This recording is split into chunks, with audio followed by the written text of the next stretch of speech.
네, 여러분들 안녕하세요. 스타트파의 심층분석. 오늘 기다리고 기다리던 10월 29일이었습니다. 먼저 오늘 첫 번째 뉴스, 여러분들이 다 예상하시는 그 뉴스로 시작하도록 하겠습니다.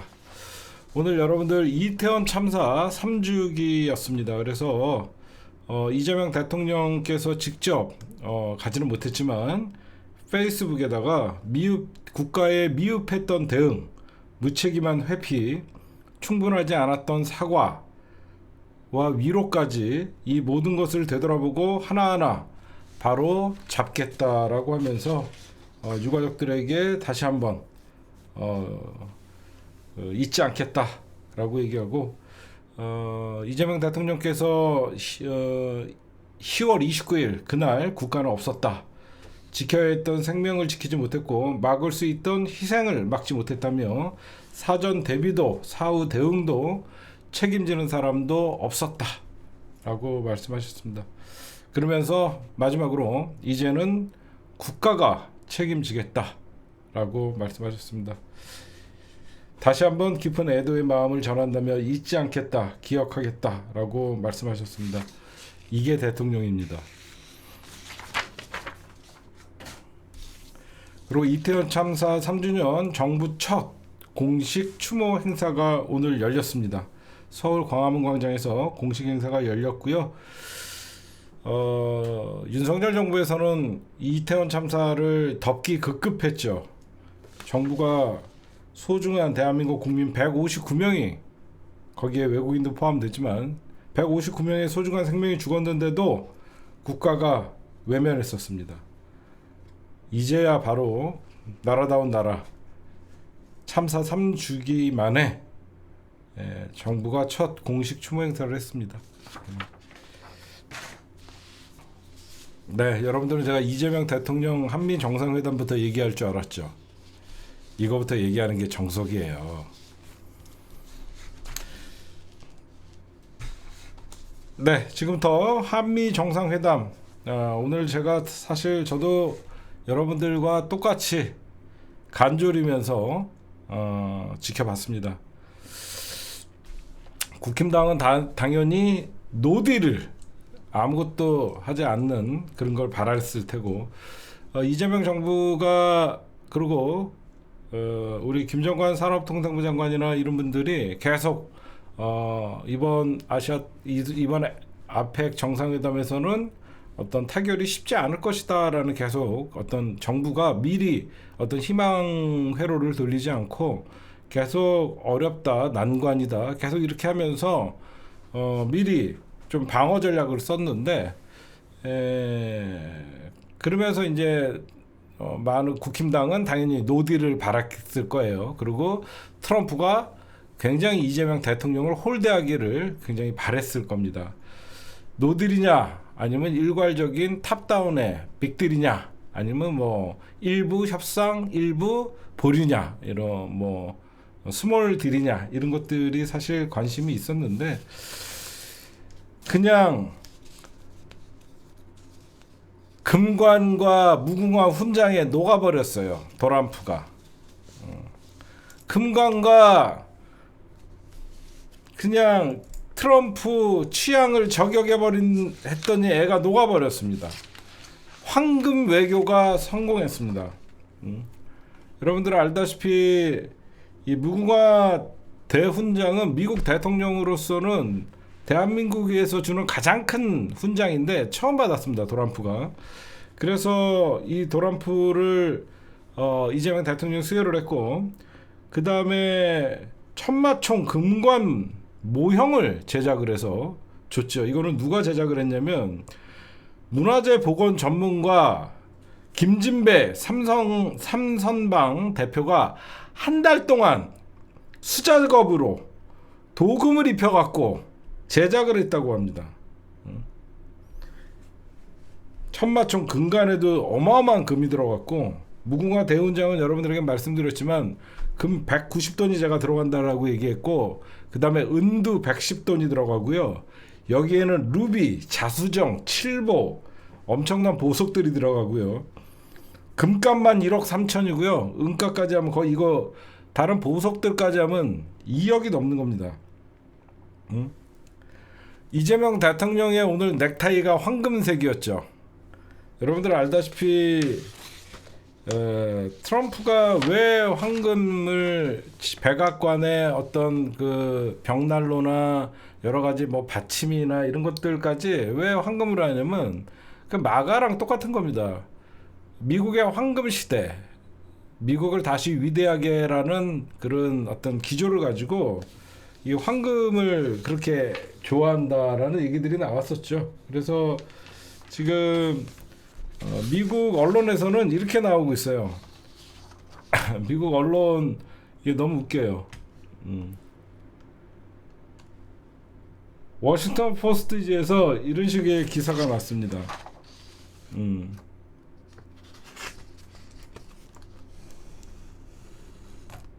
뭐라고 나왔냐면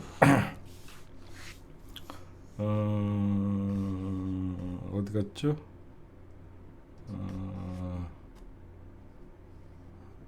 어디 갔어? CNN은 이랬고 여기 있다. 이게 워싱턴 포스트지의 제목입니다. In South Korea, a crown for a U.S. president who love 뭐 gifting 뭐라죠? 이거 뭐라고 이거요? Glittering gift. 뭐 이거는 한국에서 반짝이는 선물을 좋아하는 미국 대통령에게 왕관을이라는 반짝이는 선물을 좋아하는 미국 대통령에게 왕관을이라는 이 제목을 이라는 걸로 보냈는데 이 내용의 그 대부분은 CNN이나 BBC들은 대한민국의 이재명 대통령이 한미 관세 협상의 타결을 위해서 극진한 대접을 했고 한국의 아첨 전략이 통했다. 한국의 아첨 전략이 통했다. 뭐 아부 떤 거 맞죠 뭘. 어떻게 아부를 안 떱니까. 전 세계 왕인데요. 여러분들 왜 트럼프가 이렇게 저런 금을 좋아하냐면요. 금은 예전부터 여러분들 권력의 상징이었어요. 그렇죠? 옛날 그 중국도 그랬고 예전부터 이 금은 권력의 상징이었기 때문에 왕의 지위를 갖고 있는 사람들이 금장을 하고 그래서 하여튼 여러분들이 보시면 하여튼 트럼프가 훈장 받고 감동 받고 훈장 멋있다 그러면서 갑자기 옆에 있던 훈장을 앞으로 돌리고 그 다음에 금관을 쓱 쳐다보고 대관식을 준비하는 것 같은 하여튼 좋아하더라고요. 그 다음에 오늘 그 이면의 얘기들을 좀 해드리면 오늘 트럼프가 여러분들 좀 지각을 했죠. 트럼프가 오늘 지각을 하는 바람에 1시간 정도 지각을 했다라는 소리가 있는데 삼성전자의 이재용 회장이 40분 정도 기다리다 갔대요. 40분 정도 기다리다가 갔대요. 이재용이 더 세 보여요. 이재용 삼성 전자 회장은요 40분 기다리다가 트럼프 안 와서 그냥 갔대요. 그 다음에 그 현장 화보랑 그런 것 좀 우리 준비한 게 있어서 좀 보여드리도록 하겠습니다. 우리 시사타파 여러분들 뉴스에 지금 되게 좋은 기사가 올라가 있으니까 한눈에 보는 오늘 트럼프 인터넷 신문 여러분들 여기 다음과 네이버에 시사타파 뉴스 딱 들어가시면요 이거 보시면 경주 에이펙 주요 정상회담 일정을 저희가 올려놨고요. 자료도 찾아서 오늘 한미 정상회담이 있었죠. 그 다음에 내일은 이제 시진핑이 들어오고 외놈이 들어오고 외년이군요. 외년이 들어오고 그 다음에 31일 날은 누구죠? 내일은 미중 정상회담, 그 다음에 중일 정상회담 조율 중이고 11월 1일 날은 한중 정상회담 이렇게 여러분들 기다리고 있고 요 밑으로 내려가 가보면 자료들 많이 올렸으니까 여러분들이 보시면 좋을 것 같습니다. 나중에 한번 보시면 여러분들 좋은 거 많아요. 여기 있습니다. 우리 오늘 여러분들 시사타파 최신 기사 중에 요거 꼭 읽어보세요. 훈훈하게 이어진 한미우정, 트럼프 한국 최고 훈장 받고 감독. 대한민국으로 좀 바꿔주세요. 저는 한국이라는 말을 좀 좋아하지 않습니다. 여기 보시면요, 트럼프가 원래 이게 방향이 이쪽을 보고 있었는데 돌린 거고요. 그 다음에 요거 좀 보세요. 경주 에이펙 한미 정상회담 트럼프에게 선물한 무궁화 대훈장의 금관 모형 요 두 개. 이 무궁화 대훈장이라는 거는 우리나라 최고 훈장, 대상은 상훈법사, 대통령과 그 배우자 그 뭐 이렇게 딱 받게 돼 있고요. 이때까지 모든 대통령들이 다 받았는데 유일하게 못 받은 대통령이 저 내란숙의 새끼입니다. 그래서 저 인간만 지금 무궁화 대훈장이 없어요. 그 다음에 취지는 트럼프의 평화 의지의 강한 리더십, 이 금이라는 의미가 이 강한 리더십 뭐 이런 것들이 있고 그래서 트럼프에게 어떤 수여를 했고, 그 다음에 이 금관은 천마총, 트럼프 대통령의 방한기념 특별 제작을 했고요. 경주 천마총에서 발견된 신라 때 금관 국보 188호고요. 현존하는 신라 금관 가운데 가장 크고 화려한 형태로 평가, 지도자의 강력한 리더십과 권위를 상징한다라고 합니다. 그래서 의미 한반도에서 장기간 평화를 유지한 신라 시대의 뭐 이런 의미를 해서 올렸다라고 하니까 여러분들 자료들 이따가 여기 한 번씩 보시면서 보시면 좋을 것 같습니다. 감동스럽지. 맨날 미국 안에서는 맨날 No Kings, No Kings 맨날 외치고 있는데, 맨날 No Kings 외치고 있는데 우리나라 왔더니 왕 대접을 해주니까 얼마나 좋습니까? 안 그래요? 미국 안에서는 No King을 외치고 있는데 우리나라 왔더니 왕 대접을 하니까 얼마나 좋겠습니까? 어쨌든 여러분들 트럼프는 유별난 그 황금사랑이 있습니다. 금사랑이 있어요. 백악관 집무실에 아까도 말씀드렸듯이 컵 받침부터 벽난로 선반, 벽면까지 황금으로 번쩍입니다.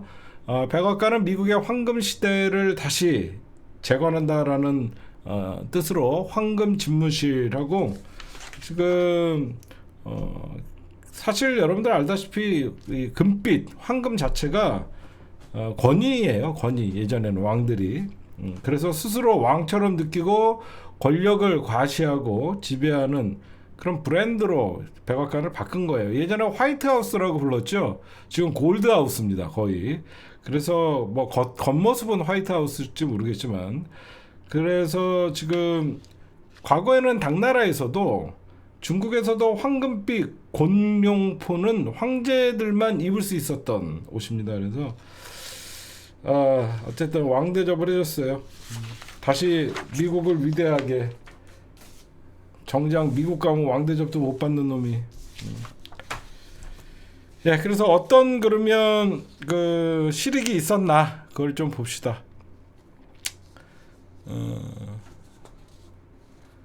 일단은 관세 협상이 타결됐죠. 우리나라도 이제 15%의 관세를 앞으로 미국에 수출할 때 그렇게 되는 것이고요. 그 다음에 그러면 미국이 여태까지 요구했던 3,500억 불의 현금 투자, 이거는 우리가 진짜로 너무너무 버티기 전략이 성공했다라고 여러분들이 보셔도 될 것 같습니다.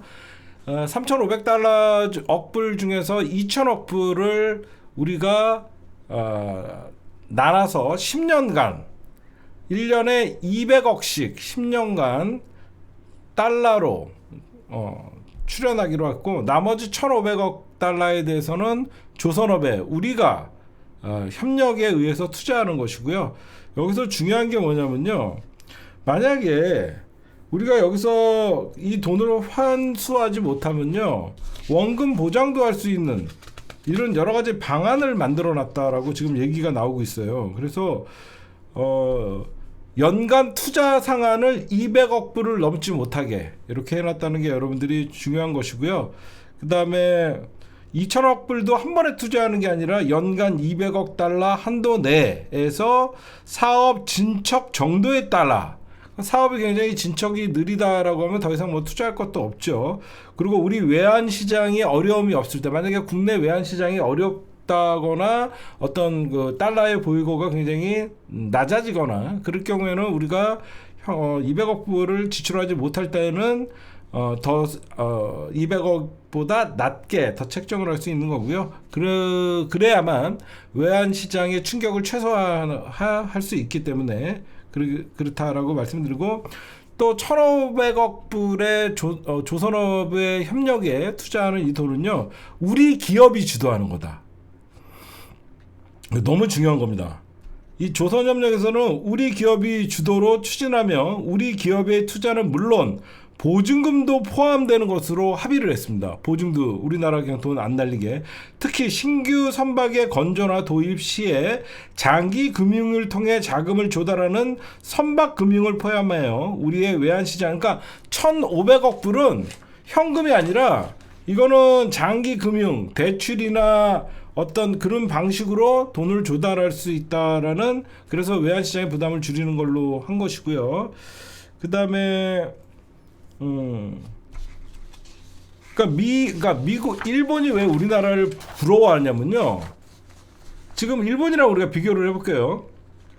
그러니까 그 뭐 통화 수합이 좀 빠진 거는 아쉽다라는 얘기들이 있지만, 일본은 우리보다, 여러분들 어제 그 트럼프에 가서 막 사인을 하고 왔지만, 그러니까 우리나라는 분납, 일본은 원샷. 그렇죠?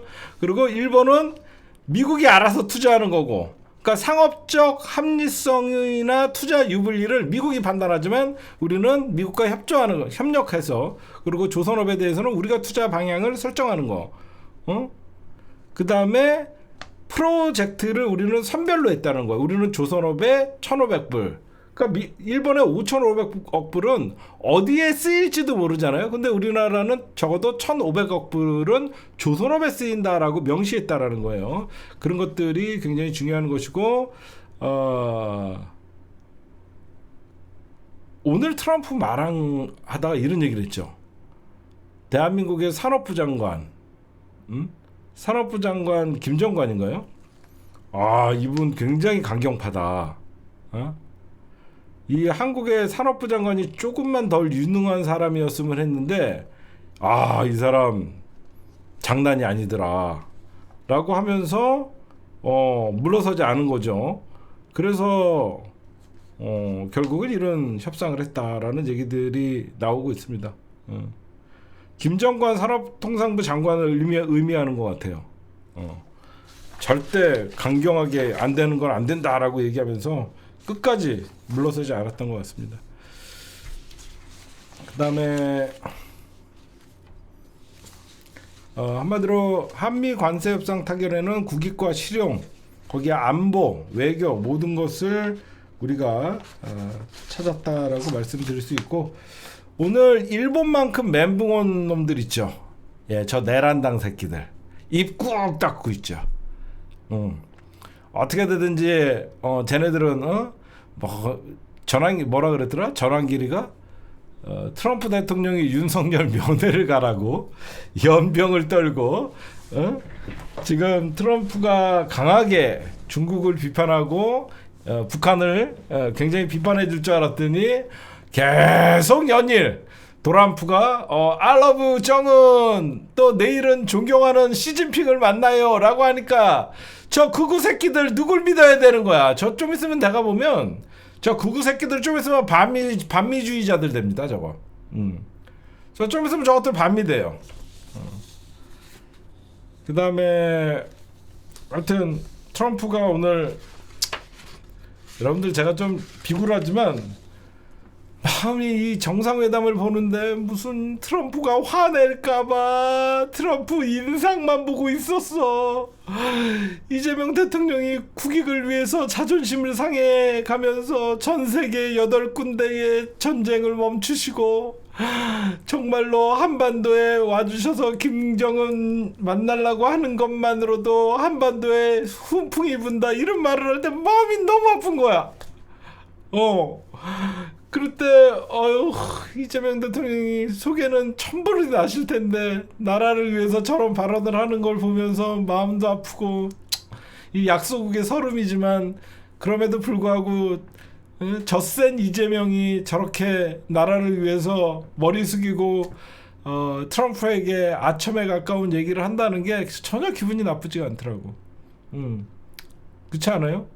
전혀 기분이 나쁘지 않더라고. 너무 그 본인을 낮추면서 대한민국의 대통령이라고 뻣뻣한 자세가 아니라 방문해 주셔서 고맙다라고 하면서 본인을 페이스메이커라고 하고 트럼프를 피스메이커라고 지칭하면서 상대방을 올려주는 게 오히려 그 사람이 더 빛나는 거거든요. 그럼에도 불구하고 트럼프가 뭐라고 반응하나 계속 나는 한미 정상회담에서 트럼프 씨 통역에서 또 이상한 개소리 하지 않나. 갑자기 뭐 한국의 종교 탄압은 왜 그렇게 통일교를 탄압하느니 이런 얘기할까봐. 이런 얘기할까봐 혹시나 엉뚱한 또 도란프가 말을 준비해갖고 또 내일 아침부터 한미정상회담이 아니라 도란프한테 혼난 이재명 뭐 이런 개소리 나올까봐. 나 얼마나 마음이 두근두근했는데 갑자기 애새끼가 무궁화 훈장 받고 금관 받더니 눈이 달라가 띵 하더니 애가 돌아갔고 이재명과 나는 사랑하는 사이고 우리는 앞으로 영원히 둘도 없는 동맹이고 뭐 개소리를 계속하고 거기에다가 김정은과 나는 좋은 사이고 김정은을 지금 못 만나지만 꼭 조만간 만날 것이다 라고 얘기하고 아휴 진짜. 근데 여러분들 그런 게 있어요. 뭐가 있냐면 그 트럼프나 미국이요 경제력이나 어떤 그 미국에게 유리한 어떤 면에서는 일본이라고 생각하지만 일본이 가지고 있지 않은 많은 것들을 대한민국이 가지고 있죠. 지정학적으로. 그래서 일본에 방문하는 트럼프는 한마디로 일본의 50개 주 51번째 주를 찾아가는 느낌으로 대하는 것 같아요. 함부로 대해요. 여러분들 그런 거 못 느껴요? 저는 트럼프가 일본을 가면 그냥 대충 뭐 니들은 이래도 오케이 저래도 오케이 그러는데 왜 그러면 저쪽은 데모가 없잖아. 그냥 황국 식민이라 그러면서 늘 고개 조아리고 그런 민중들이다 보니까 우리나라는 굉장히 액티브하잖아. 그냥 공수부대 앞에서도 몸으로 육탄전으로 맞고 계엄을 저지하고 5.18 때도 공수부대와 싸우고 대한민국의 민주주의 회복력은 전 세계에서도 정말 최고 K 어떤 민주주의잖아요. 그러다 보니까 트럼프가 우리나라로 오면요 굉장히 대한민국 국민들의 어떤 정서나 그런 것들을 자극하지 않기 위해서 굉장히 노력하는 것 같아요. 제가 보면 굉장히 노력하는 것 같아요. 근데 여러분들 이제 제가 웃긴 걸 찾았어요. 이거 여기 잘 나왔더라고요. 재밌는 거 보여줄게.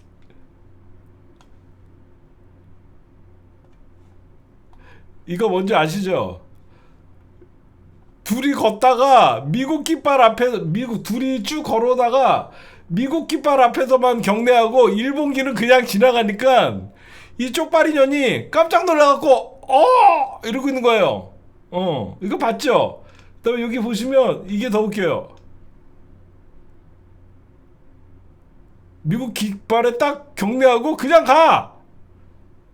그러니까 이거 보세요. 패칭하는 거. 그냥 가. 얘는 지 혼자 서 있잖아. 얘 지 혼자 서 있는데 어디 가자고. 여봐, 지 혼자 서 있는데 지 마음이야. 이런 거 보면 도란프 귀여워. 그쵸? 근데 우리나라 앞에서는 어떻게 했다?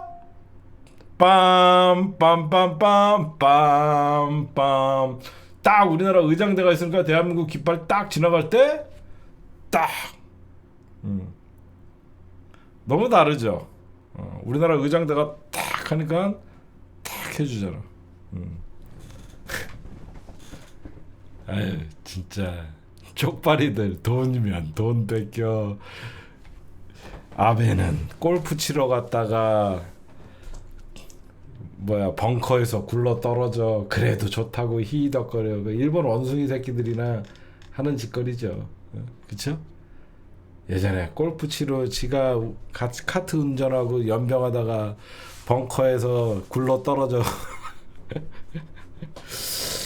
예, 어쨌든 그 제가 이제부터 본격적으로 한국의 버티기 전략이 성공해 왔고 일본이 얼마나 여러분들 부럽겠습니까? 요거를 좀 얘기할게요. 왜 근데 갑자기 여러분들 뜬금없이 이재명 대통령이 트럼프 대통령께서 우리나라 잠수함에 핵 연료를 공급할 수 있게 해달라. 이게 무슨 말인가 했어요, 처음에. 그렇죠? 우리나라 잠수함에 핵 연료를 공급하게 해달라. 그렇게 하면서 뭔가 오해하시는 것 같은데 우리는 핵 잠수함을 만들려고 하는 게 아니라 핵 연료로 운용되는 잠수함을 우리의 재래식 무기를 탑재해서 중국과 북한의 그러니까 동해상에 다니는 잠수함들을 추적하고 그런 역할을 하고 싶다. 그게 미국의 안보 방어 전략에도 우리가 도움이 되는 거 아니냐 이렇게 얘기를 했거든요. 근데 이거는요 굉장히 돌려서 얘기한 거예요. 이게 직접적으로 얘기하면 뭐냐면요, 핵 잠수함을 우리도 건조하게 해달랍니다. 핵 잠수함을 우리도 만들 수 있게 해달라. 그러면 전 세계에서 여러분들 핵 잠수함을 갖고 있는 나라가요, 미국, 러시아, 중국, 영국, 프랑스, 이 UN 안보리 상임이사국 5개국에다가 인도만 그러니까 인도가 핵무기를 갖고 있거든요. 인정받지 못하는 인도가 핵잠수함 정도를 갖고 있어요. 그 다음에 우리나라가 핵잠수함을 갖고 있겠다는 겁니다. 이 핵잠수함에다가 그냥 핵무기만 탑재하면 그냥 핵잠수함이 되는 거예요. 그러니까 이재명 대통령이 우리는 연료를, 지금 우리나라의 잠수함은요 디젤 연료를 써요. 디젤 연료가 전기를 일으키게 발전기를 돌려서 디젤 연료로 발전기를 돌려서 그걸 돌아다니는 거거든요. 그래서 길게 돌아다녀봐야 2박 3일, 많게 해봐야 일주일도 안 된다는 거예요. 그래서 저격에 노출이 된다. 이 얘기를 이재명 대통령이 설명해 준 거예요. 그랬더니 그럼 왜, 여기서 우리가 왜라고 해야죠. 왜 이재명 대통령은 핵잠수함 건조 의지를 표명했나, 이걸 봐야 됩니다. 왜 그러냐면요, 이 핵잠수함은요 이재명 대통령이 갑자기 한 게 아니에요. 노무현 대통령 때부터 이 우리나라가 원자력 추진 핵잠수함, 그러니까 원자력으로 운영되는 핵잠수함을 문재인 대통령 때도 그렇고 확보하기 위해서 부단히 노력을 했습니다. 근데 매번 미국이 반대를 했어요. 미국의 민주당 정부나 이런 쪽에 계속 반대를 합니다. 조지 부시는 공화당 정부였지만 미국에서는, 왜 그러면 한미 비핵화, 한미 핵협상 조약에 따라서 우리나라는요 핵 연료를 군사 무기로 전환시킬 수 없어요.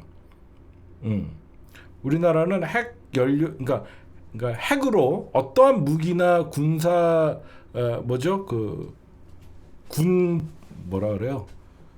군수품을 가질 수 없어요. 그러니까 이재명 대통령이 교묘하게 여기서 뭐라 그러죠? 연료 공급 가능하도록 결단해달라. 이게 왜 중요한 말이냐면요, 일본과 똑같이 되는 거예요. 이 잠수함에 들어가는 핵 연료는요, 그쵸? 그게 언제든지 이거를 핵탄두에 넣을 수 있는 우라늄으로, 플루토늄으로 바꾸면 이게 핵탄두에 들어가는 연료가 되는 겁니다. 그래서 절대 안 해줬던 거예요. 핵잠수함에 들어가는 연료가 결국은 핵무기, 미사일에 들어가면 이게 핵무기가 되는 거예요. 그렇기 때문에 감히 노무현 대통령이랑 문재인 대통령이 추진하려고 했는데 미국이 오케이를 안 해줬는데, 이번에 왜 이재명 대통령이 이렇게 대놓고 했냐, 여러분들 생각을 해보면요, 만약에 여러분들 최근에 미국이 계속, 그러니까 이재명 대통령이 이런 설명을 해요. 한미 원자력 협정에 따라서 우리의 모든 핵은 군사적 이용을 금지하고 있어요. 근데 이재명 대통령이 트럼프 대통령에게 결단을 해달라, 이거 해달라고. 왜 그러냐면 북한의 핵 추진 잠수함이 있고요. 북한은 핵연료로 다니는 핵 추진 잠수함이 있고, 현재 이제 이 동북아의 중요한 그래서 여러분들 갑자기 이재명 대통령이 여러분들이 그 얘기하죠. 북한이나 중국의 잠수함을 추적할 수 있는 어떤 우리도 잠수함이 있어야 된다고 하면서 여러분들이 왜 중국을 얘기하지? 깜짝 놀랐죠. 왜 그러냐면 트럼프가 반중자잖아요. 트럼프가 중국에 대해서 굉장히 적대시하는 마음을 갖고 있기 때문에 이 우리나라의 핵 추진 잠수함은 중국과 북한의 잠수함이 어디에 떠다니는지 추적하기 위함이야. 굳이 미국에 돈 써서 할 필요 없이. 그러니까 이재명 대통령이 어떻게 보면 사람들은 이게 말실수라고 얘기하는데 말실수가 아니라 중국을 견제한다라고 해주면 여러분들 트럼프 입장에서는 땡큐잖아요. 그쵸? 중국을 견제해 준다니까 안 해줄 명분이 없잖아. 그리고 지금 왜 그러면 트럼프에게 직접 얘기했냐? 만약에 여러분들 이게 트럼프한테 얘기 안 하고 만약에 우리나라가 자체적으로 핵 어떤 미국이나 아니 다른 나라에서 다른 나라와 어떤 뭐 아시안 협상 회의나 다른 어떤 경로로 우리가 핵 추진 잠수함을 건조한다 이런 얘기가 들으면 미국이 제동을 하면 우리나라는 진짜 못하죠. 근데 미국의 허락을 받으면 어떻게 되냐면요, 전 세계에서 뭐라고 못합니다. 그렇죠? 아니 트럼프가 사실 전 세계 대통령인데 트럼프가 너네 잠수함에다가 핵연료 넣어도 돼 라고 하면 미국이 오케이 해줬기 때문에 다른 나라에서 대한민국이 NPT 협약을 위반했다, 그러니까 핵 확산 금지 조약을 위반했다라고 욕을 못하죠. 중국도 뭐라고 못하고 러시아도 뭐라고. 왜 그러냐? 여러분들은 핵잠수함에 들어가는 핵연료를 우리가 어디로부터 공급받냐면요, 미국으로부터 공급받습니다. 이걸 우리가 자체 생산해서 우리가 넣는다는 게 아니에요. 미국으로부터 우리나라가 NPT 협약에 가입돼 있고 한반도 비핵화에 NPT에 가입돼 있기 때문에 우리나라가 한미 원자력 협정에 의해서 일정량의 플루토늄을 만들려면 미국의 허락을 받아야 돼요. 그러니까 우리나라가 외부에서 플루토늄을 사와서, 그러니까 우라늄을 사와서 우리가 에너지로 쓸 수가 없어요. 무조건 미국이 만약에 저희 이번 달에 뭐 핵 우라늄 얼마 필요합니다. 그럼 미국이 어디로 쓸 거니? 저희 잠수함에 씁니다. 그러면 미국이 공급해 주는 거예요. 그러니까 미국 입장에서는 자기네들이 컨트롤이 가능하잖아요. 핵연료를 자기네가 공급 안 해주면 핵 추진 잠수함에 운영이 불가하니까 이거를 국제사회에서 우리나라를 대한민국에 핵무장을 하려고 그런다라는 어떤 비판이 이를 수 있는데, 원천적으로 사전에 트럼프를 통해서 협상을 해서 트럼프가 오케이 해주면 그런 위험성이 없는 것이죠. 왜 그러냐면 우리나라가 지금 원전 기술에 있어서 이 핵 추진 잠수함을 만들 때 가장 중요한 거냐면 이 잠수함 안에 들어가는 소형 원전이 굉장히 필요한 거예요. 근데 다행히 우리나라가 어떤 핵발전소나 이런 거 지을 때 보면 우리나라가 소형 원전의 기술을 갖고 있거든요. 그래서 확보가 돼 있기 때문에 지금 가장 중요한 건 뭐예요? 잠수함의 선체, 전 세계에서 제일 잘 만들어요. 잠수함도 잘 만들어요. 소형 원자료도 확보가 됐어요. 딱 하나 부족한 게 뭐죠? 핵 연료가 없었던 거예요. 무슨 말씀인지 아시겠죠? 핵 추진 잠수함을 만들려고 그러면 잠수함을 만들 수 있는 기술 우리나라 세계 최고예요. 그 다음에 소형 원자로 그 핵 연료를 담을 수 있는 우리나라 이미 보유하고 있어요. 딱 하나 핵 연료가 없어요. 없는 게 아니라 연료를 못 만듭니다, 우리가. 그랬는데 이거를 미국과 연료 공급이 합의만 된다 그러면 그냥 1, 2년 내에 핵 추진 잠수함이 건조가 가능하다라고 얘기가 나오고 있는 거예요. 이러면서 이재명 대통령이 혹시나 도란프가 이상한 소리를 할까봐 저희는 국방비 증액도 지금 세우고 있다. 거기에다가 방위산업 발전을 통해서 자체 방위 역량을 대폭 키울 생각이다. 그러면서 한국의 방위비 지출은 지금 북한의 1.4배이고 GDP에 전 세계의 군사력 5위다라고 하면서 미국의 방위비 분담을 줄이기 위해서 한국이 방위비 증액, 국방비를 증액하겠다. 그러니까 트럼프이면서 자기가 원하는 거 다 해주잖아. 다 해주잖아. 트럼프가 계속 우리나라에게 요구한 게 니들 자체적으로 방어할 생각을 해라. 언제까지 우리나라 돈으로 니네 나라를 지켜주냐. 우리나라가 니들 지켜주려 그러면 지금의 방위비의 10배를 더 내라 라고 하면서 계속 압박을 했거든요. 그러니까 우리나라도 알았다. 미국이 그렇게 부담을 갖고 있기 때문에 우리나라가 자체 방어에 신경을 쓰겠다라는 의미로 이재명 대통령이 방위비 증액 방침을 얘기한 거예요. 그러니까 여러분들이 이런 왜 이재명 대통령은 핵 추진 잠수함 건조 의지를 표명했나? 결국은 한반도 안보 불안을 해소하고요. 북한의 어떤 우리나라의 국힘당이나 이런 극우들이 핵무기와의 어떤 그런 기울어진 그런 군사의 대비 그런 것들에 대해서 단호하게 대처하는 거고 결국은 최종적으로는 자주국방을 준비하시는 겁니다. 그렇죠? 자주국방을 준비하는 거예요. 저는 그렇게 봐요. 결국은 자주국방이죠, 뭘.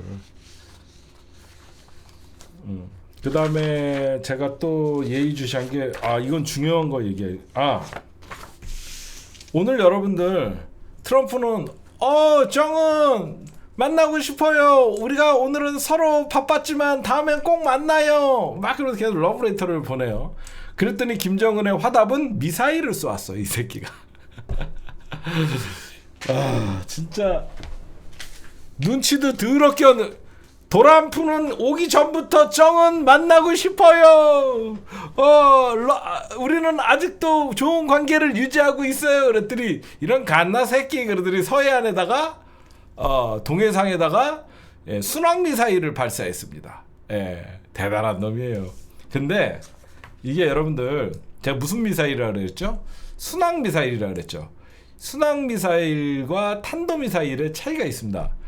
탄도 미사일은 대륙을 날아가고 미국 본토를 타격할 수 있는 것이고 순항 미사일은 그냥 우리 동해상에서 날다가 그냥 떨어지는 미사일이에요. 그러니까 한마디로 소심한 저항, 깜짝, 나 좀 바라봐. 앞으로 트럼프 너 우리 적대적으로 왜 자꾸 북한을 적대 국가로 만들어? 뭐 이런 그 깜찍한 저항이었어요. 왜 순항 미사일과 탄도 미사일의 차이가 뭐냐면 순항 미사일에는 제가 알기로는 제트 엔진이라는 게 달려요. 제트 엔진. 그래서 멀리 못 날아가는 걸 알고 있어요. 근데 이 순항 미사일은요 유엔 안보리의 제재 대상도 아니에요. 유엔 안보리의 제재 대상도 아니에요. 근데 탄도 미사일은 제재죠. 탄도 미사일은 여러분들 알다시피 로켓 엔진을 달아요. 로켓 엔진을 달기 때문에 제트 엔진과 로켓 엔진의 차이는요 스피드예요. 스피드. 스피드. 한마디로 제트 엔진은요 비행기 속도예요. 마하 1.5, 2 정도라고 비행기와 거의 미사일의 속도가 같아갖고 비행기가 순항 미사일 같은 거는 격추하기가 쉬워요. 근데 이 대륙간 탄도 미사일은 거의 로켓 엔진이다 보니까 거의 대기권 밖으로 나갔다가 다시 떨어지는 거라서 비행기 격추가 쉽지가 않은 거예요. 이해가 가시죠? 순항 미사일은 그냥 대기를 타고 날아가는 거지만 대륙간 탄도 미사일은 일단 대기를 벗어나요. 벗어났다가 다시 떨어지면서 어디로 날아갈지 몰라서 이게 그래서 이거는 순항 미사일은 유엔 안전보장이사회 대북 제재 대상이 아니에요. 그러니까 아주 수위 조절하면서 그리고 김정은이가 여기 나가지도 않았다. 이런 저항을 했다. 이건 무슨 말이냐면 앞으로 응? 우리 대북 제재 풀어주고 만나려면 정식으로 만나자라고 그런 거고 오늘 여러분들 지금 도란프 영상 중에 제가 아까 분명히 봤는데 뭐가 난 중요한 거니까 여러분들 혹시 트럼프가 저거 얘기하는 거 들으셨어요? 지금 대한민국은 전쟁 중이다. 왜 이거를 아무도 캐치를 못하지? 트럼프가 나는 지금 한국의 사정을 잘 알고 있다. 지금 대한민국은 아직도 전쟁 중인 걸로 알고 있다. 혹시 들으신 분 있어요? 그러니까 우리나라는 아직 휴전이라는 거죠. 휴전 상태지 우리나라가 지금 뭐 종전 선언이나 이런 게 돼 있지 않은 얘기를 했다는 거. 이게 굉장히 중요한 말이에요. 뭐냐? 아직도 대한민국은 전쟁 상태다. 한마디로 종전이 안 됐다. 이 얘기를 하는 것이고 조만간 그것도 내가 해결해 보겠다. 이 얘기를 했어요. 2019년에 사실 우리가 종전선언을 기대했잖아요. 그러니까 한반도에는 지금도 전쟁 중이에요. 언제 전쟁이 터져도 우리가 이상하지가 않으면 많지 우리는 그냥 휴전 중입니다. 근데 종전선언을 딱 하는 순간 앞으로 전쟁을 하려고 그러면 선전포고를 해야 돼요. 지금은요. 우리는 휴전 중이라서 선전포고 이런 거 할 필요 없이 누가 먼저 쏘아도 이거는 위반이 아니에요. 그래서 제가 보면 트럼프가 그 얘기를 해요. 아직도 한반도는 전쟁 중이다. 조만간 이 한반도, 이 반도도 내가 해결해야겠다. 8개의 전쟁 평화를 가져온 트럼프라고 치켜세우니까 그때 나왔죠. 맞아요. 이재명 대통령이 8개의 전쟁도 다 평화적으로 지금 종식시켰다라고 하니까 한반도도 지금 전쟁 중인데 조만간 내가 그것도 김정은을 만나갖고 해결하겠다. 너 이 말이 종전선언을 만약에 트럼프가 이끌어내면 대박입니다. 이거 진짜 대박이에요. 우리 이매진을 통해서 요거 하나만 좀 국뽕이 이미 나는 오늘 사실 정상회담에서 그게 가장 들어왔어. 그럼 뭐냐? 이재명 대통령은 위대한 역사적으로 남는 대통령인 거예요. 한반도에 종전선언을 진짜 해방 이후에 여러분들 이재명 대통령이 종전선언을 했다고 생각해봐요. 대박이죠. 근데 여러분들 오늘 트럼프가 그래도 예의를 지키고 잘했잖아요. 트럼프 귀엽지 않아요? 오늘은 좀 트럼프 귀엽지 않았어요?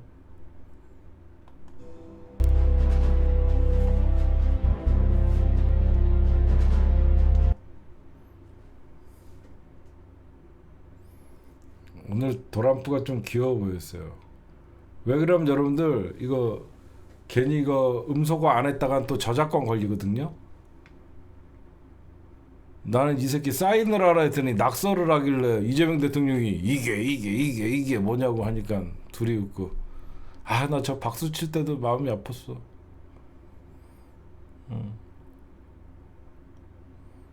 아랍어인가요? 영어인가요? 아랍어인가요? 발로 썼나요?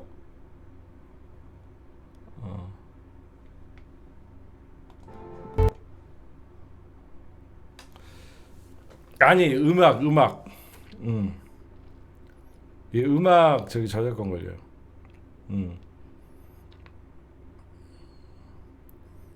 이건 뭐냐면요 그 우리나라 이번에 방미했을 때 우리나라 이재명 대통령이랑 수행단이 방미했을 때 트럼프 굿즈 받은 거를 다 전시해 놓은 거예요.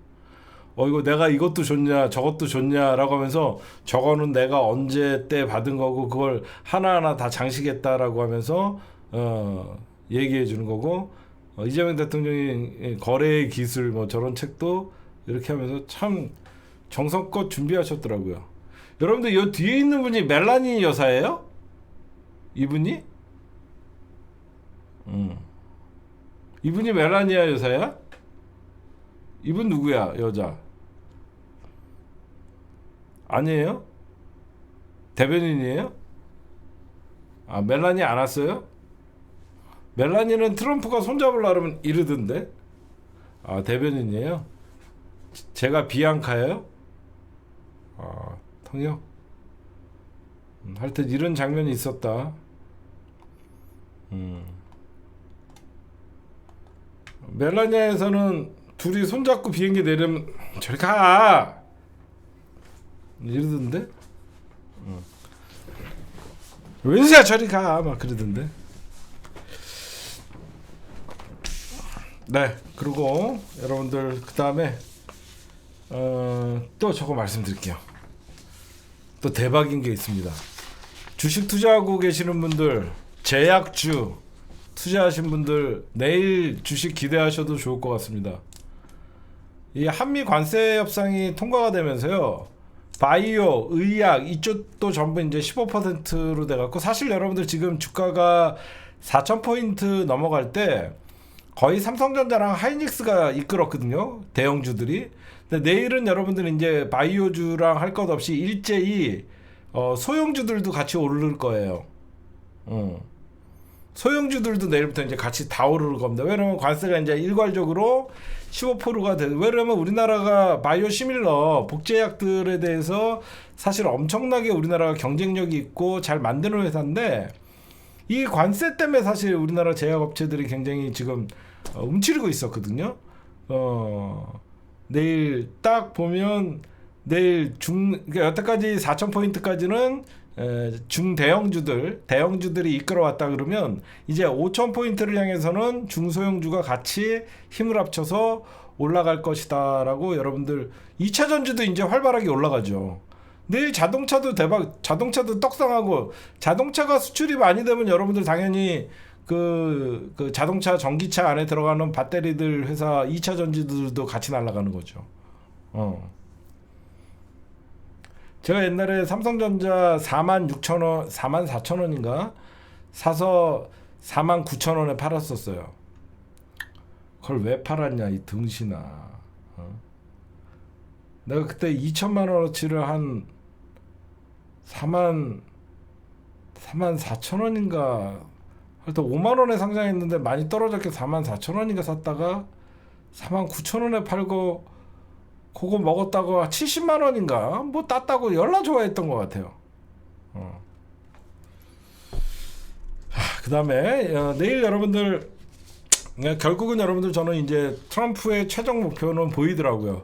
트럼프는 앞뒤가 똑같은 놈이라서 윽박지르거나 그런 것들도 어떻게 보면 잘 이용하면 되는 것이다 라고 보이는데, 이제 트럼프는 최종적으로 마지막 분단 국가, 마지막 전쟁 중인 국가, 아까 트럼프의 말에 의하면 여기는 아직 전쟁 중이다야. 그쵸? 근데 이재명 대통령이 8개, 얘는 노벨상 타고 싶잖아.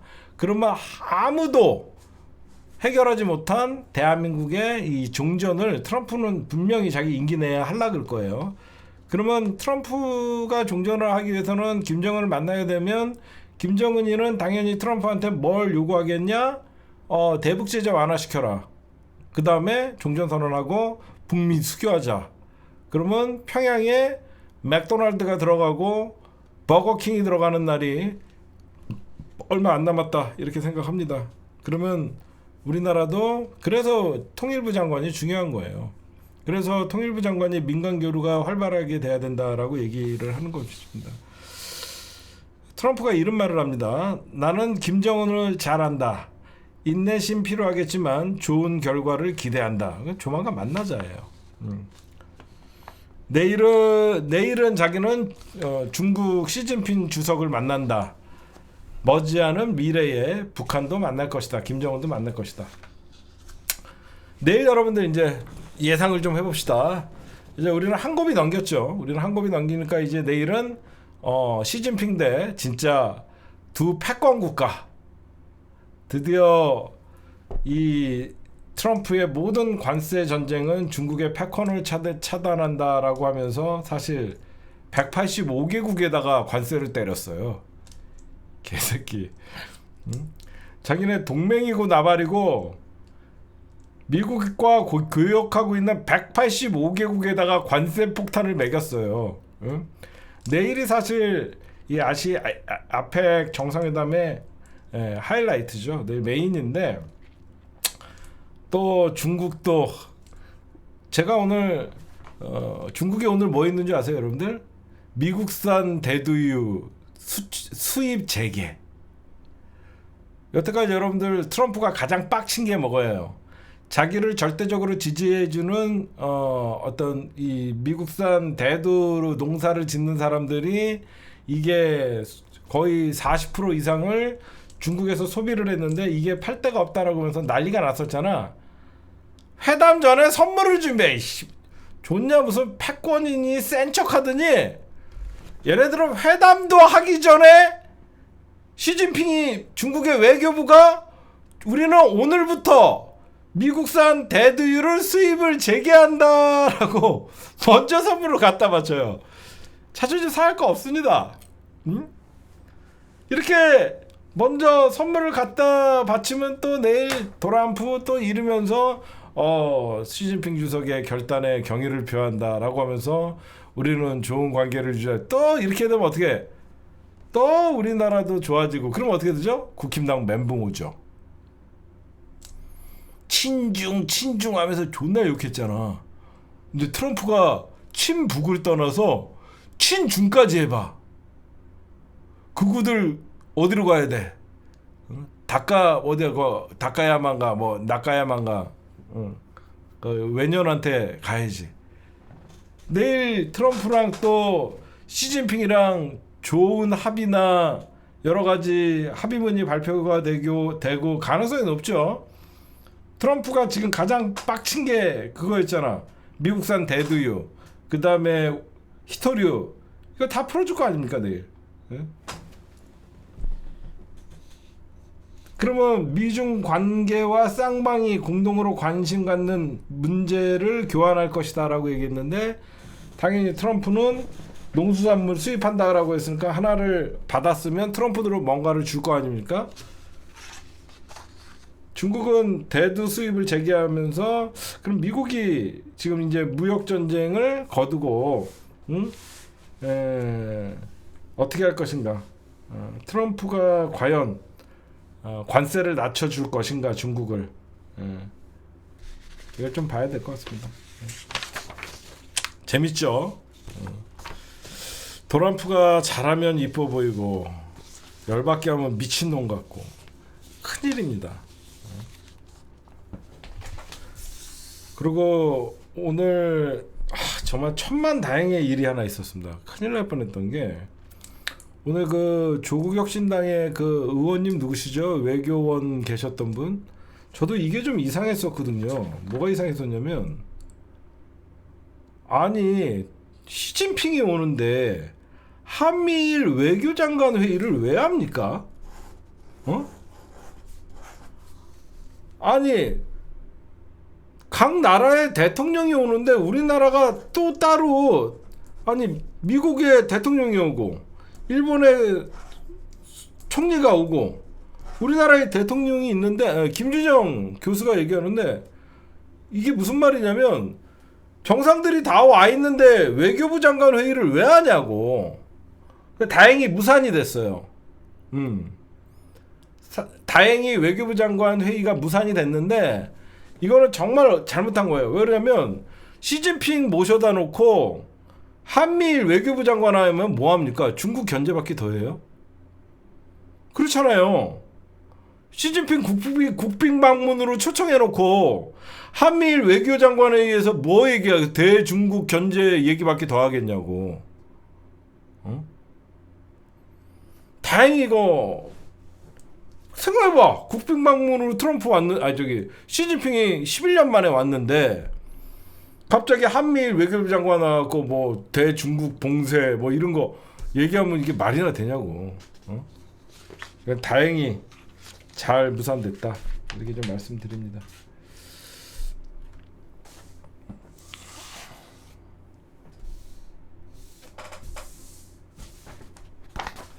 그다음에 요거까지만 얘기하고 1부 마칠게요. 2부는 이제 정치로 넘어갈게요.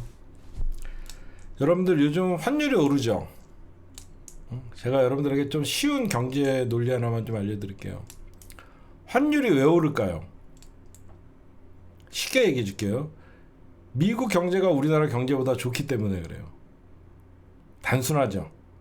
그러니까 여태까지 탈달러 시대가 올 줄 알고, 그러니까 5월 달에 미국이 전 세계 관세 전쟁을 선포를 할 때, 미국이 전 세계 185개국의 관세 전쟁을 선포를 할 때 전부 시큰둥하면서 미국의 달러 가치도 하락을 했었어요.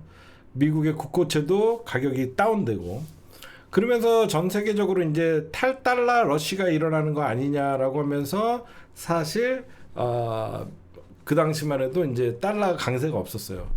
근데 미국이 미 연준에서 금리를 동결을 하고 인하를 하고 거기에 양적 완화를 적절히 하고 트럼프가 각종 규제를 풀고 이러다 보니까 미국의 성장이 둔화될 걸 우려를 했었는데 오히려 금리가 인하가 되고 오히려 관세 협상이 다른을 통해서 다른 나라에서 일자리들이 늘어나고 달러가 유입되고 그러다 보니까 미국이 여러분들 빠르게 금융시장이 회복을 했어요.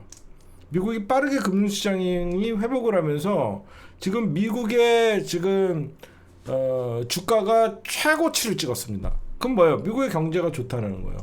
미국이 우리나라보다 경기가 좋으니까 상대적으로 달러가 강세를 보이는 것이고 우리가 미국보다 지금 경제가 솔직히 침체기잖아요. 그러다 보니까 우리나라의 원화의 가격이 하락을 하는 겁니다. 그렇게 단순하게 여러분들이 좀 생각하시면 돼요. 그렇죠? 미국이 잘 나가니까 상대적으로 우리나라의 돈 값어치가 떨어져서 과거에는 1,100원 이런 식으로 좀 방어를 할 수 있었는데 미국의 경기가 그만큼 좋고 달러가 사실상 더 가치가 올라갔다라고 여러분들이 달러의 가치가 올라가니까 그러니까 한마디로 기축통화의 가치가 다시 회복이 되니까 안전자산이었던 금값은 다시 떨어지는 거예요. 달러가 약세를 보이면 금값은 올라가요. 안전자산. 그렇게 여러분들이 좀 보시면 되고, 그 다음에 제가 어디에서 이제 쉽게 여러분들 이런 얘기들을 하는 사람이 있는데 좀 경제 쉽게 좀 아주 저도 뭐 그렇게 경제학 박사는 아니지만 여러분들 이런 얘기를 하죠. 만약에 우리나라 지금 막 경제가 안 좋아요. 그럼 사람들이 전 국민에게 막 1억씩 나눠주면 좀 어떠냐 막 이런 얘기를 하잖아. 응? 그러면 만약에 전 국민에게 10억씩 나눠주면 그냥 집안 칠식 살고 다 잘 사는 거 아니냐 이런 생각을 할 수 있죠. 그 천만의 말씀이에요. 왜 베네수엘라나 어떤 예전에 잘 살던 나라들의 어떤 화폐가 똥값이 되냐면요. 여러분들 잘 생각해 보세요. 시장은 수요와 공급의 법칙이에요. 그렇죠? 시장은 수요와 공급의 법칙이에요. 그러니까 인플레이션이 왜 일어나냐면 당연히 여러분들 살라는 사람들이 많으면 어떻게 되죠?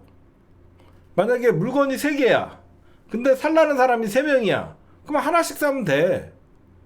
그쵸? 하나씩 사면 돼. 그럼 딱 맞아. 근데 물건은 두 개야. 살라는 사람은 5명이야. 그럼 어떻게 되죠? 원래 가격에서 더 만약에 10달러, 그러니까 10,000원씩 팔았어, 하나에. 근데 그전에는 5개가 있을 때 10,000원에 하나씩을 구입했는데 갑자기 2개밖에 안 판대. 그런데는 사는 사람 5명이야. 그럼 이 사람들 입장에서는 하나에 25,000원씩 불러도 살잖아. 그러면 당연히 이 사람들은 서로 살라고 하면서 그러면 이 사람들은 어떻게 되면 소비자가 더 많구나 라고 생각하면 어떠죠? 원래는 2개밖에 생산을 못했는데 어떻게든지 사람을 구하고 원재료를 더 갖고 와갖고 더 많은 거를 만들려고 하죠. 그럼 원재료 값도 상승을 하는 거예요. 무슨 말씀인지 아시겠죠? 응? 원래 100개만 만드는 그 밀가루를 갖고 있었는데 갑자기 사람들이 막 이게 100개도 더 나가. 그럼 이 사람은 이 물건을 더 만들기 위해서 밀가루를 더 비싼 가격이라도 밀가루에 또 수요가 늘어나면 밀가루 가격은 상승을 하는 거예요. 그러니까 전체적으로 수요가 늘어나면 점점점 소비가 늘어나면 가격이 올라갈 수밖에 없는 거예요. 그게 인플레이션은 현상이죠. 그러니까 사람들이 이런 얘기를 하잖아요. 내가 돈의 가치가 점점 떨어진다는 게 뭐냐면 과거에는 10,000원이면 살 수 있었던 게 나라에서 뭐 10,000원을 보조해 준다 그래갖고 와 나는 10,000원이 생겼다가 아니야. 원래 10,000원에 살 수 있었던 게 공급이 딸려서 20,000원에 사는 거예요. 그럼 똑같은 거예요. 그렇죠? 그러다 보니까 베네수엘라 같은 경우에는 친미 기업들이 일부러 물건을 생산을 하지 않았어요. 그 당시에 차베스인가요?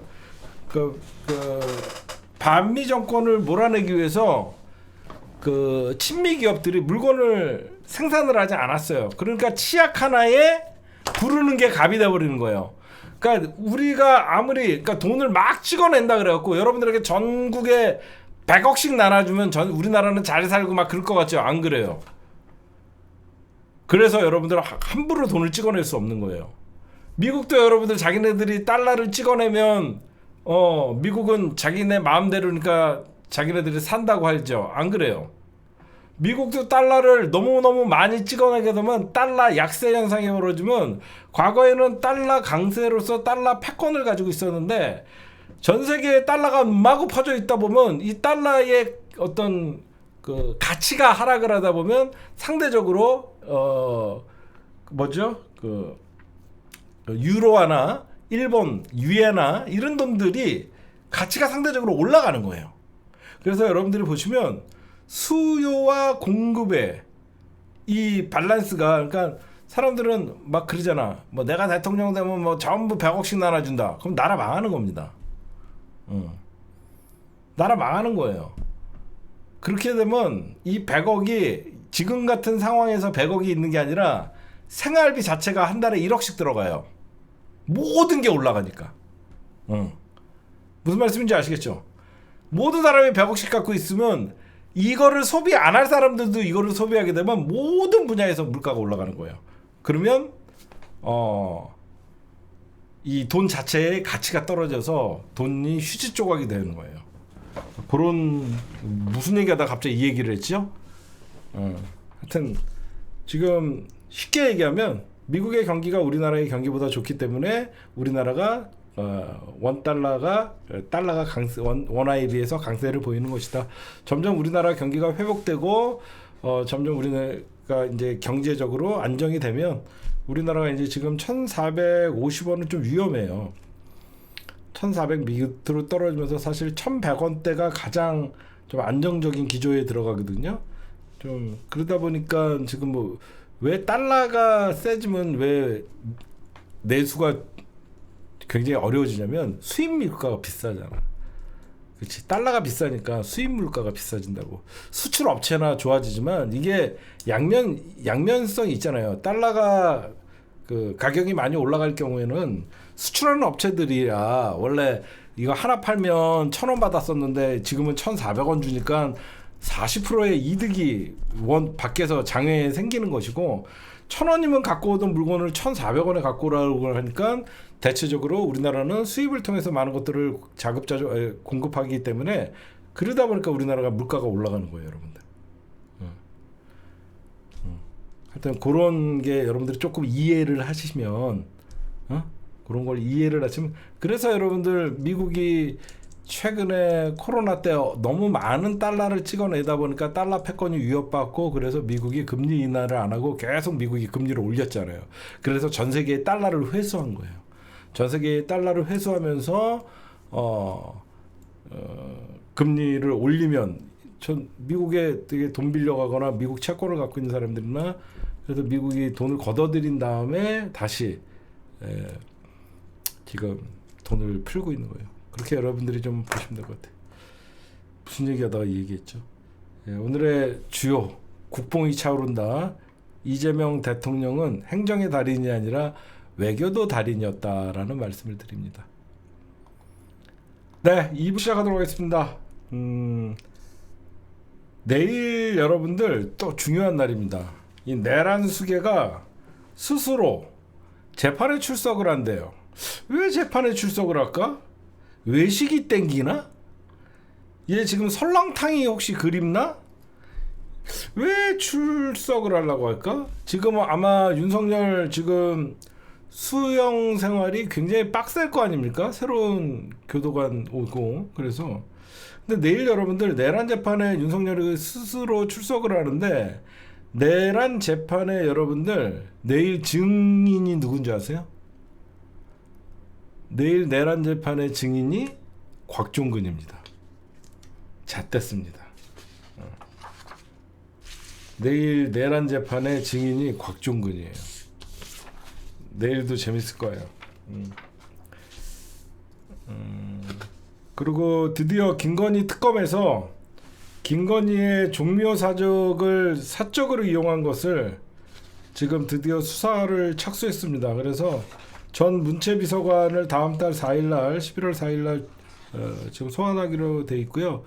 아마 이번에 아펙 정상회담이 끝나면요 줄줄이 소환하고 아마 박성재 영장이 지금 미뤄지고 있거든요. 분명히 박성재 구속영장 재청구한다 그랬었잖아요.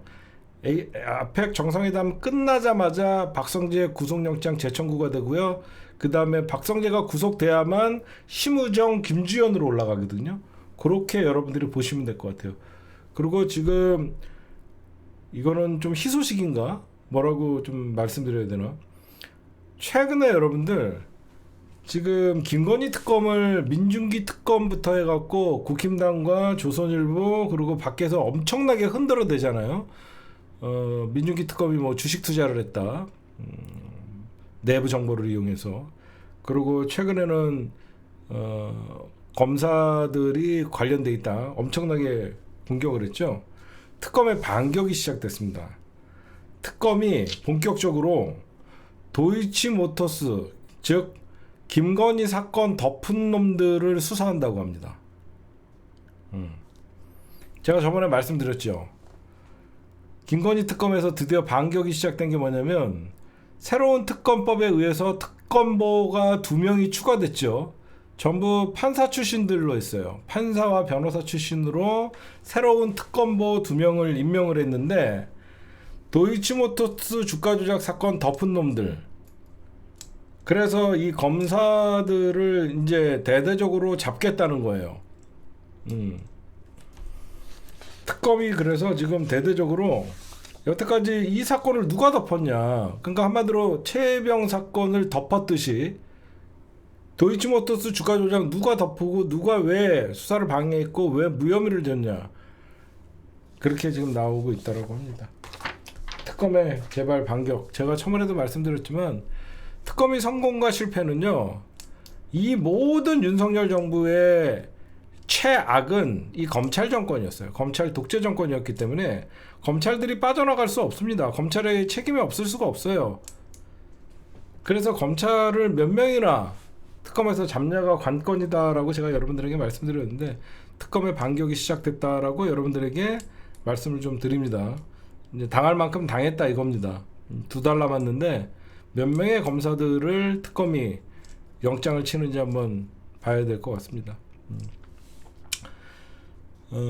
최근에 여러분들 문지석 검사가 눈물을 흘렸죠. 문지석 검사가 눈물을 흘리는 장면이 있었고 많은 사람들은 문지석 검사를 정의로운 검사, 양심 있는 검사가 살아있다 그래도 이런 생각을 많이 했죠. 과거에 이런 일들, 과거에도 이런 비슷한 일들은 있었어요. 어떤 일이 있었냐? 윤석열이가 박근혜 정부 때 국정원의 어떤 대선 개입 사건에 윤석열이가 그 당시 대구 지청장 대구에 내려가서 검사 생활을 할 때 윤석열이가 일약 스타로 만든 말이 저는 사람에게 충성하지 않습니다. 이 얘기 하나 했다가 사실 윤석열은 영웅이 됐죠. 그렇죠? 박근혜라는 거악이 있었을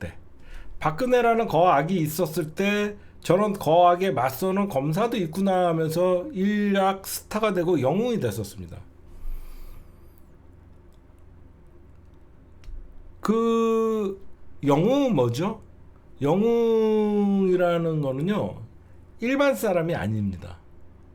제가 왜 문지석 검사의 눈물과 윤석열이라는 영웅시 됐던 저는 사람에게 충성하지 않습니다 이런 발언과 문지석 검사의 눈물이 왜 저는 비교가 돼야 된다고 생각하냐면 윤석열은 권력자에게 자기는 충성하지 않겠다라고 하면서 나름 자기가 정의와 어떤 영웅심에 불타서 얘기하는 것 같이 비춰졌어요.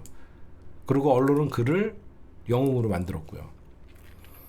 저는 왜 문지석 검사가 더 대단하고 이 검사의 눈물은 꼭 국민들이 닦아줘야 된다고 생각하냐면요. 문지석 검사가 올 때 이런 얘기를 합니다. 저 노동자들 퇴직금 200만 원 받아야 되는데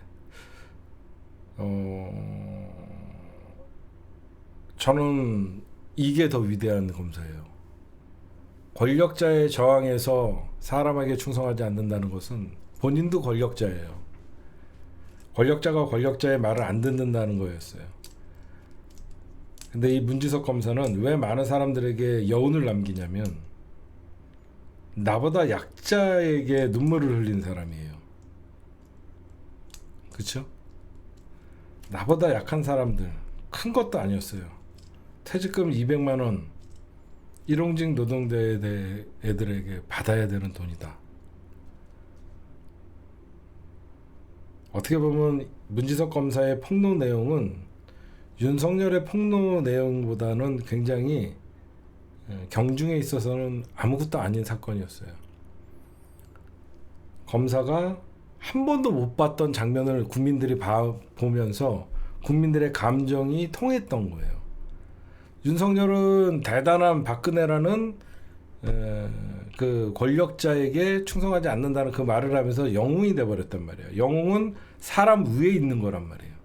근데 문진석은 소소한 일상생활에서 일어나는 검사가 폭로를 하면서 그 폭로 내용이 자기 상관을 내 어떤 그 비리 그런 것들을 뭐 정치적으로 비리를 폭로하거나 그런 게 아니었어요. 그렇죠? 만약에 문지석 검사가 어미준이가 뭐 정치적 사건으로 누구 이재명을 잡으라 그랬다 뭐 이런 식으로 하면 이거는 정치적 사건으로서 권력 싸움이에요. 어떻게 보면 그렇죠? 근데 이 문지석은 어떻게 보면 평범한 사람들의 200만 원이라는 감정선을 건드린 거예요. 그래서 우리에게 더 울림이 큰 거예요. 저는 그렇게 생각해요. 그렇죠? 그 200만 원을 받아줘야 된다라는 그 말이 그 사람들에게 굉장히 울림이 있었던 것 같아요.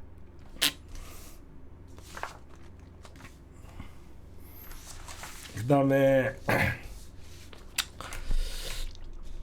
지금 대법원이요 정신 못 차렸습니다. 대법원이 지금 법관 평가 제도를 대한변호사협회에서 평가를 반영하겠다는 민주당안을 못 받아들이겠다. 그 다음에 민주당이 추진하는 법 왜곡제도 못 받아들이겠다. 지네가 왕입니다. 이건 뭐냐면 감히 니네가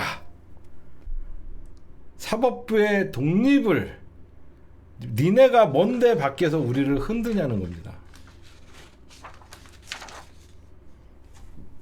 이거는 법 왜곡죄는 여러분들에게 정확히 좀 알려드릴게요.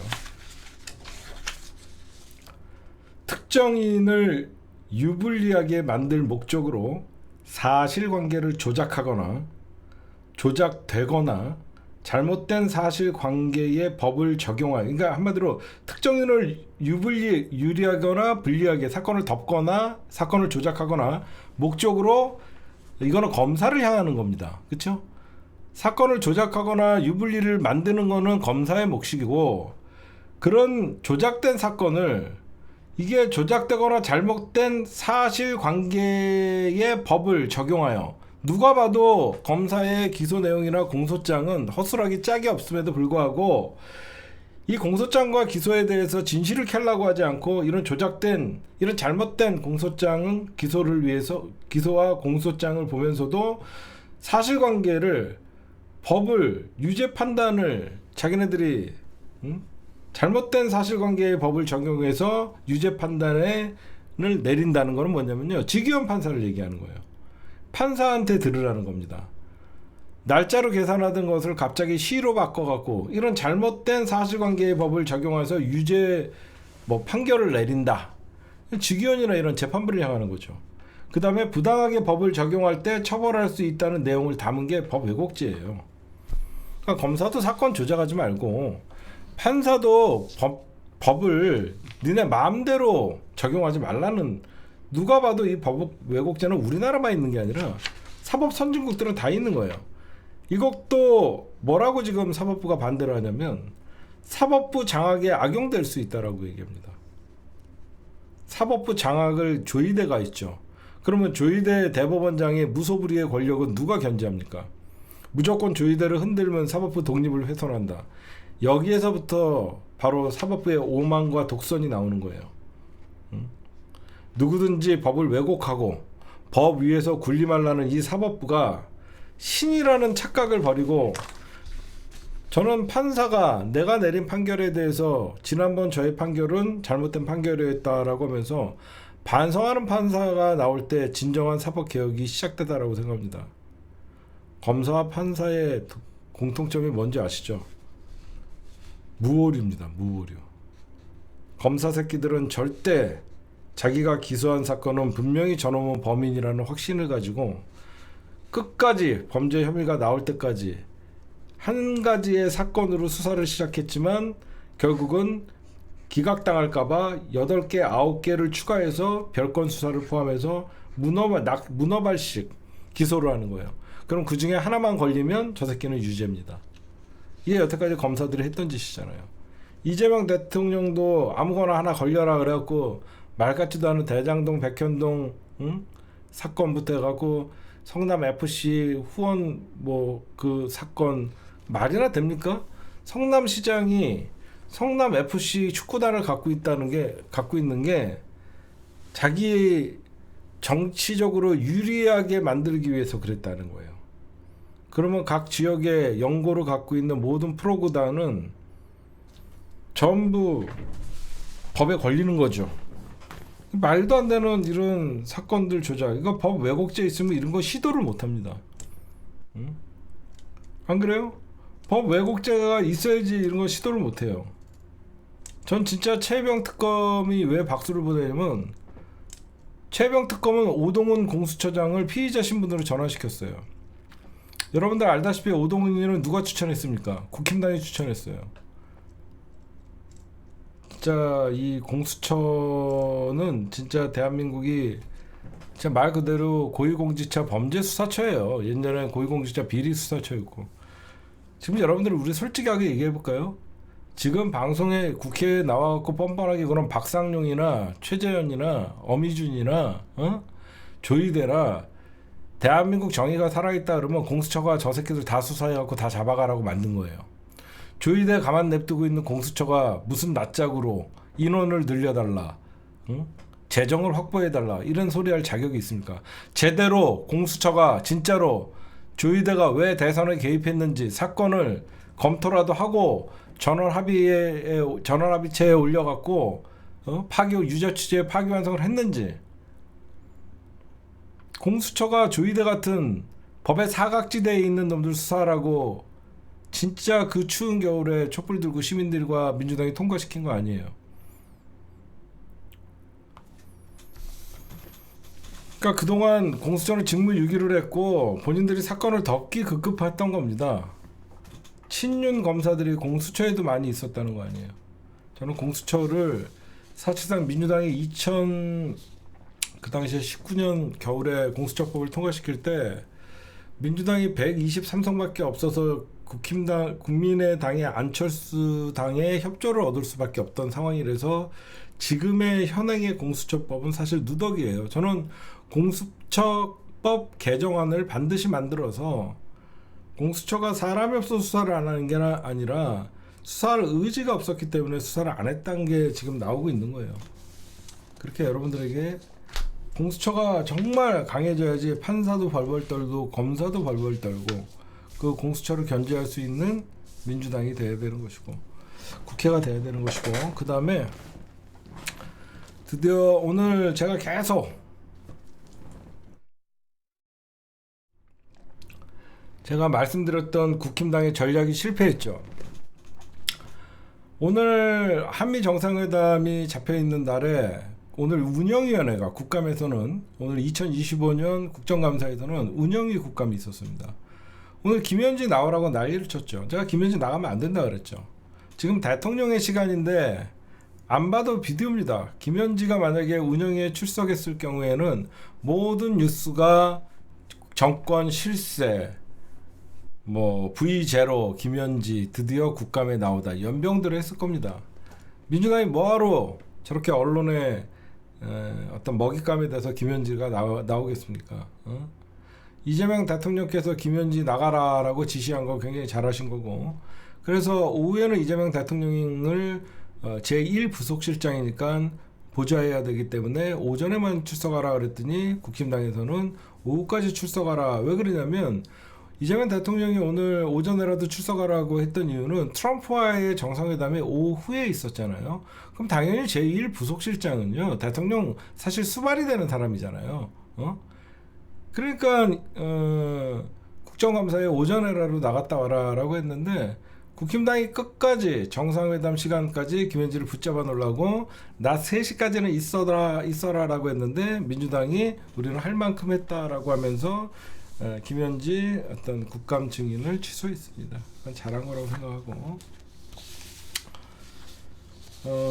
마지막으로 오늘 정청래 대표께서 최민희 의원님에게 직접 전화해서 지금 사건 경위를 파악하고 있는데,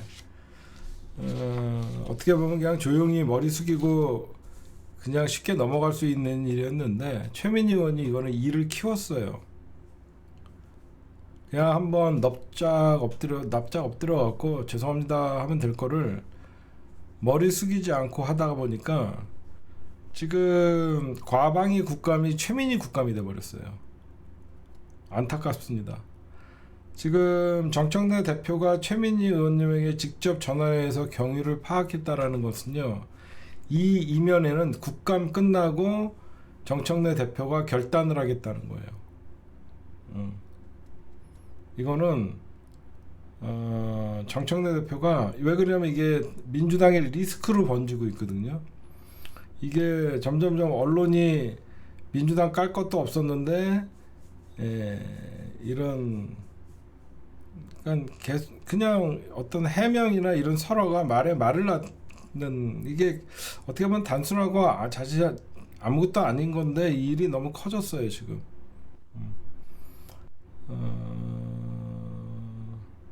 뭐 제가 아는 정청래 대표가 어떻게 어떤 처리를 할지 모르는데 어제가 결정적이었대요. 우리가 이번에 처음 결혼을 했는 줄 알았는데 이미 1년 전에 결혼을 했다, 혼인신고를 했다라고 얘기합니다. 그래서 오히려 이게 먹잇감이 돼버렸어요. 우리는 전부 요번에 결혼식과 동시에 혼인신고 뭐 이렇게 했는데, 이미 작년에 혼인신고를 하고 그리고 있던 상태가 나왔는데, 저들에게는 어떤 틈도 주면 안 돼요. 전 모르겠어요. 아쉬워요. 그러니까 대처하는 게 너무 아마추어 같았어요. 최민희 의원님만큼 언론개혁에 적임자가 없음에도 불구하고 이 국감에서 지금 최민희 의원님이 두드려 맞는 것도 마음이 아프고 처신도 마음에 들지 않고, 하여튼 그렇습니다. 저는 힘내라 최민희. 그 다음에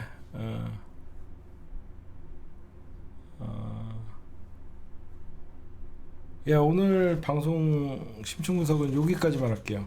예.